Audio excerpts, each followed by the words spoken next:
Yes, my libations, my motivation to pack and wrap all these gifts, honey. Merry Christmas Eve. Just wanted to share a little testimony, if I could, today. This is Christmas Eve. It's already a trying time anyways, with all the holiday madness, everything else going on.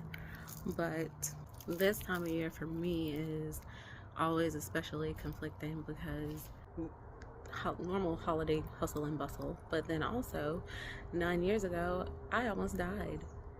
9 years ago my ex-husband almost killed me. Like 9 years ago I was almost a memory, and that's 9 years ago from this very day, Christmas Eve. Think about that. So I use this day for a couple things.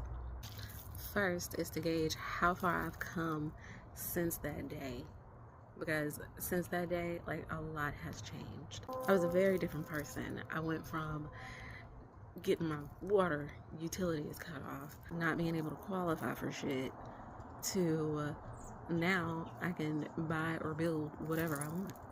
And I know that might not seem like much to some people, but I know that there's somebody out there watching this that's probably trying to figure out how they're gonna get to work tomorrow, probably still trying to figure out Christmas presents for their kids.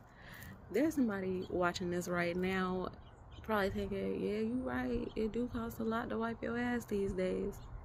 I've been there. I get it, I understand, but my perspective changed. That event in my life, that made me realize just how much I loved and valued myself, or the lack thereof. And that's when I made a change. And speaking of changes, that brings me to number two. The second thing I used this day for, and that was the day that I realized that my narrative had to change. I had to change the way that I was doing things. I had to change the way that I was living life.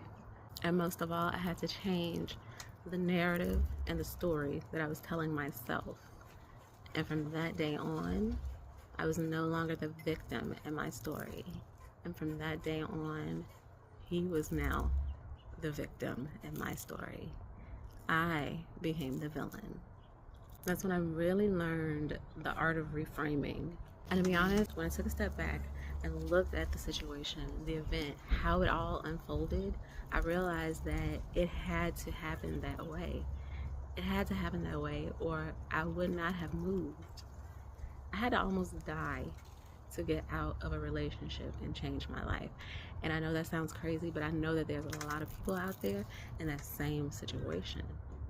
And I know that's extreme, but it happens. So this is a reminder. Bad things are going to happen in life. It's just the cost of living. But don't let those bad situations be the end all be all. Because most of the time, it's not the end. That's your cue to take action and build the life you want.